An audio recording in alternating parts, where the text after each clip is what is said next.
Hey beautiful people, welcome back if you're a subscriber here, but if you're new, hey boo, go ahead and subscribe. I think you'll like it here and I think that we'll vibe. Firstly, if you're watching this video, it's for a reason, so I just want you to know that you are beautiful despite any type of issues that you're trying to figure out, and you're gonna figure it out. Today is the day that I'm going to the dermatologist, so I really wanted to document this because it's been a long time coming. It's been literally years. I'd say it's been about 3 years, almost 4, since I noticed a bald spot, and I've been putting oils and doing this and trying to handle it on my own, but I finally just decided like I need to seek medical help for this.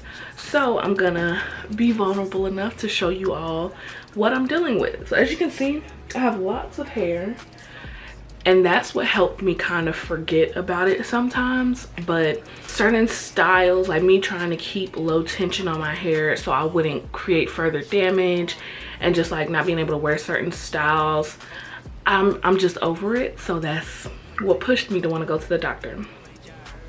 So as you all can see, I do have this bald spot right here, and it's literally like if you touch it, it's clean bald right here. And thankfully I have enough hair to cover it, and normally like if I just, let's say, sprayed some water on it and like smooth that hair back, I can kind of conceal it, but it's absolutely there. And then I feel like I started to notice one happening right here as well.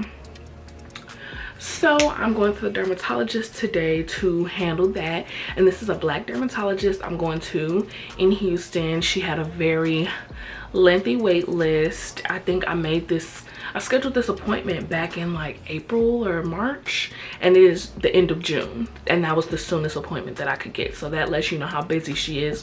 But she specializes in hair loss, and she's black, she's a woman, so I felt like I needed to go to her. And I've seen great reviews about her. She's active on Instagram, which I'm young, so I value things like that, so I can see what type of person you are.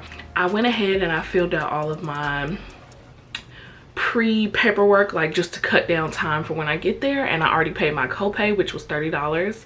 And I'm shocked because I've never been to the dermatologist in my life before, but I just felt like my copay was gonna be between $50 and $80, but it was only $30, which is normal for me.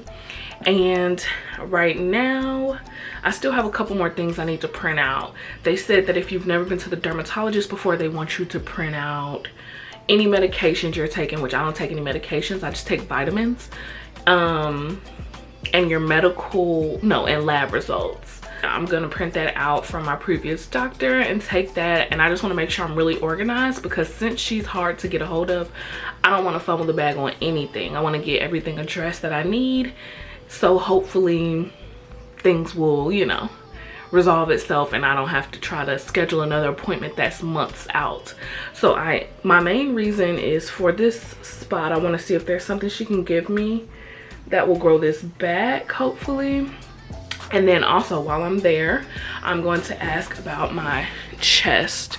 So you all see these spots? I'm convinced that it's something called Tinea Versicolor. I've done searching online, and I think that it is Tinea Versicolor. When I've watched videos about it, I've seen that it's a fungal infection and some of the things that help it. What I've noticed in myself is that I tend to get these spots when I'm not drinking enough water, when my nutrition isn't that great. It gets better and worse. Right now it's decent. My chest could be clearer, but it also could be a lot worse. A couple weeks ago when I was in Chicago, my chest was really bad, and it was so bad that I wouldn't have worn anything like this. Everything that I wore, I wanted it to be up here so you couldn't see my chest. So I'm gonna ask her about that. Anything that's related to skin or hair, I'm asking you about it today. Just wanted to introduce it to you all and let you know that I want to help if I can, because I've watched so many videos both about hair loss and Tinea Versicolor. So if this video can help somebody else that's going along that journey, sis, let me help you, okay? These aren't home remedies. We're going straight to the doctor. We are going to solve these problems. These problems do not make us any less of a woman, and we're going to make peace and heal.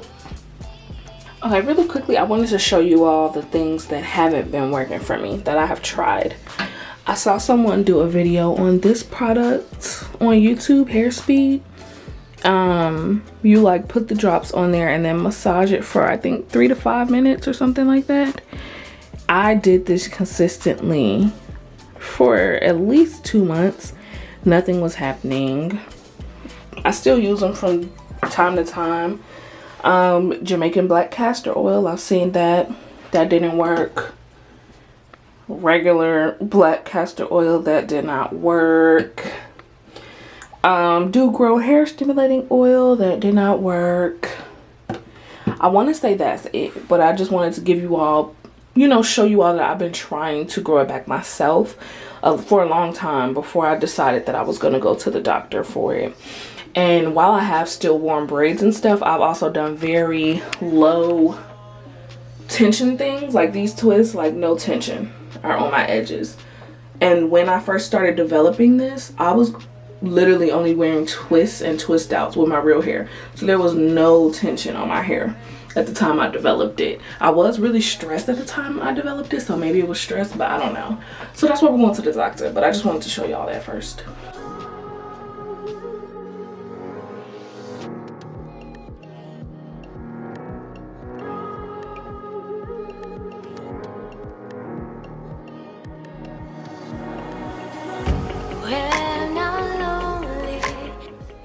Y'all, I'm about to get steroids injected into my scalp.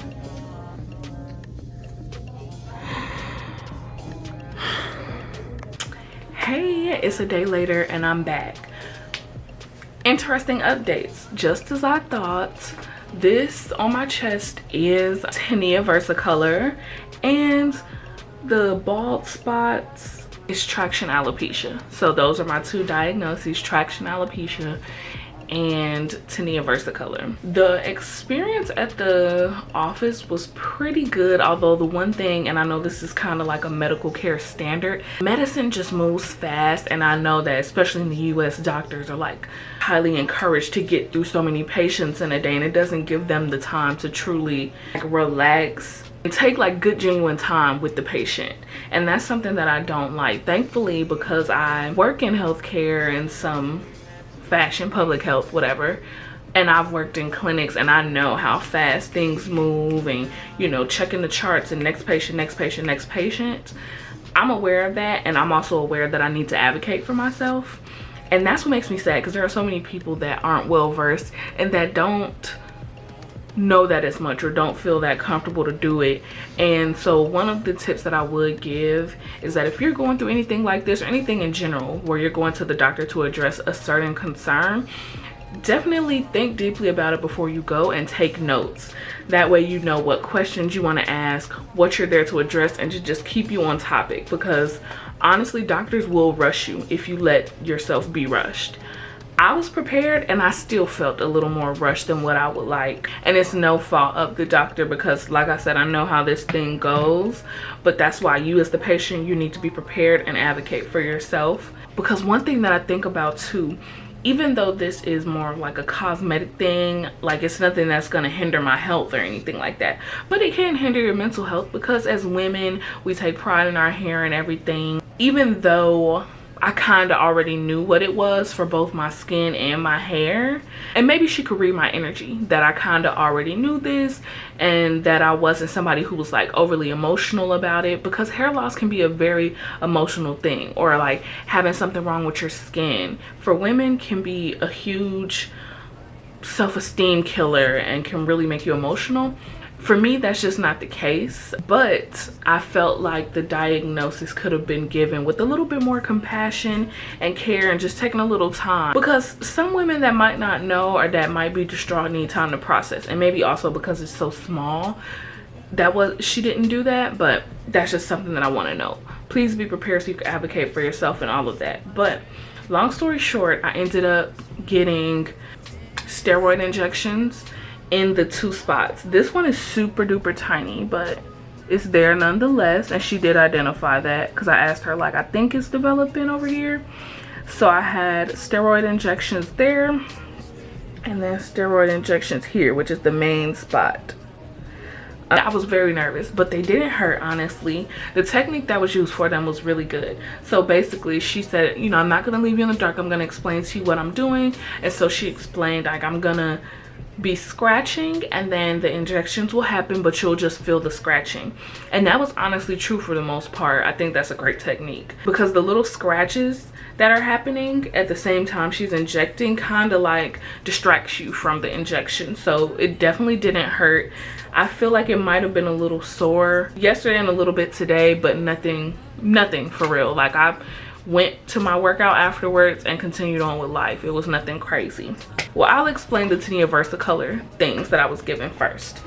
I was given this shampoo, or not given, because honey, I bought it. I was prescribed this shampoo, and the instructions say to use it daily for 2 weeks. And you leave it on for 10 minutes and then rinse it off. And basically what the Tinea Versicolor is a growth of yeast that happens on everybody's skin. Some people are more sensitive to it than others, and I'm just sensitive to it, and so it will make these like spots pop up on, for some people it's the chest, the stomach, the back. For me it's just my chest.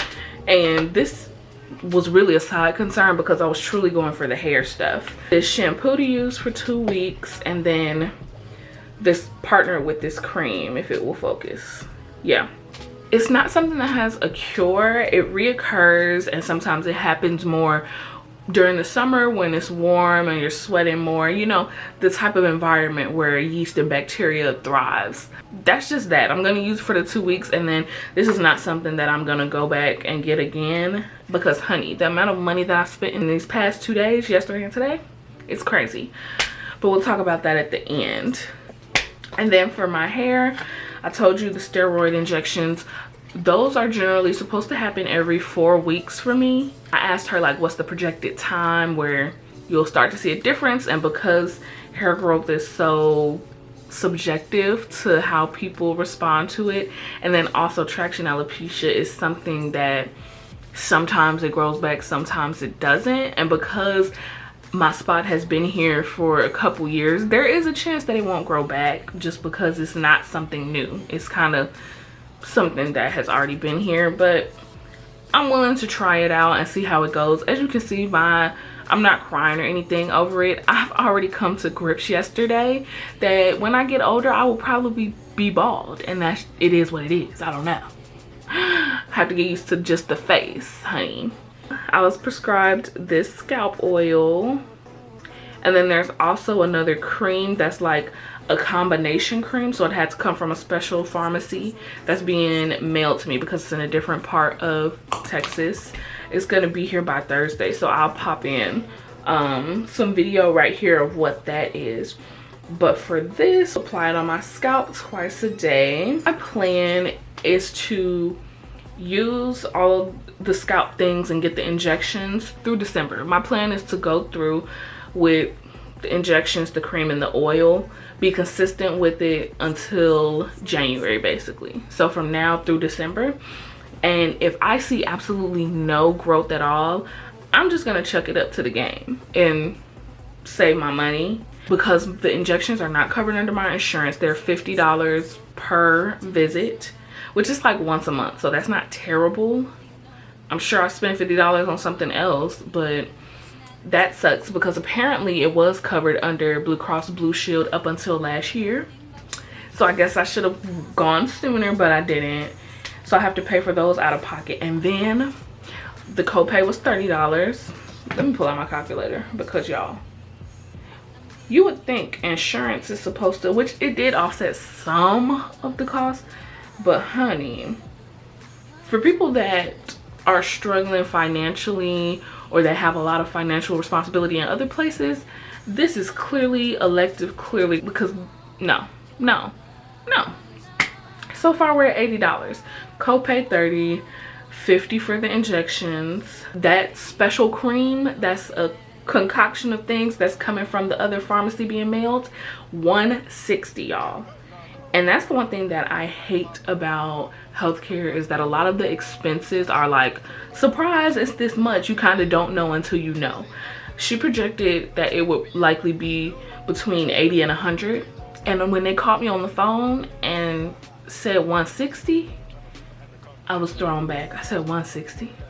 So best believe I'm using that sparingly because I don't plan on repurchasing that. Now she did say that it lasts for months, and that's good because I'm not buying another one. That's gonna last from now until December, and I'm gonna make it stretch, and that's just that. Plus it's such a tiny area that I'm gonna make it last, put it that way. So we're at $240. But then today when I went to get these 3 products, let me go get the receipt because I want to be clear. The scalp oil, the retail price for it is $193.99. I guess my insurance did help out with this. The amount that I paid for it was $59.89. So we'll round that up to $60. We're at $300.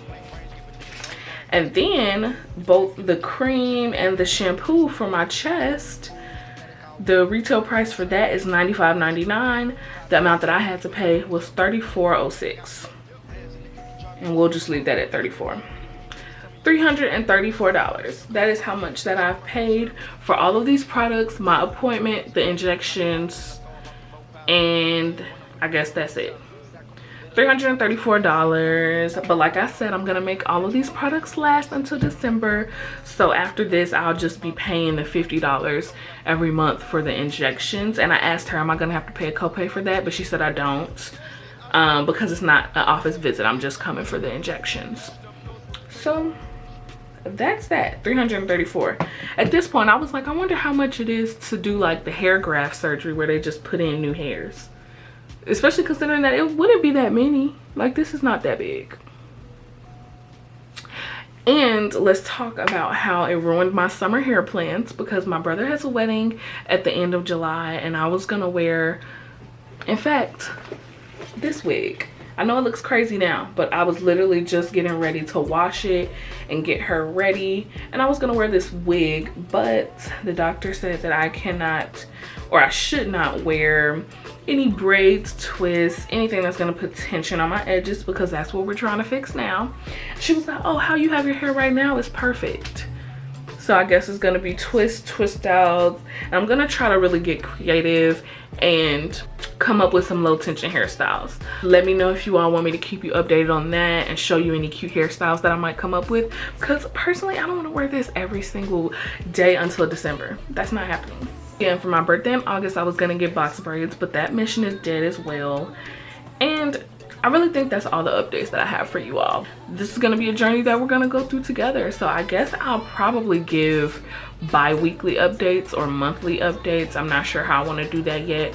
Let me know how soon or like how often you would want to see like photo, video updates. Maybe I'll just take video progress every week and then do like a compilation of a month. Who knows? And then if I have anything to say about how things are going. But let me give y'all a close-up so you can see. This is her. And that's why sometimes I forget that it's this bad, because, well, it's really not terrible, but it is pretty bad. But sometimes I forget it's there because I have so much hair otherwise. And then you see, I just sweep that hair up there back and it's almost like barely there. And then this one up here is small, but it's there.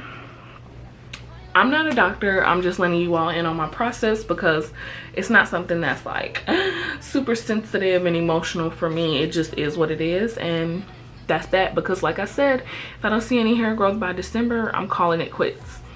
And I'm just gonna lean with it, rock with it until either I feel like maybe I want to get the surgery or until I just don't care anymore. Yeah.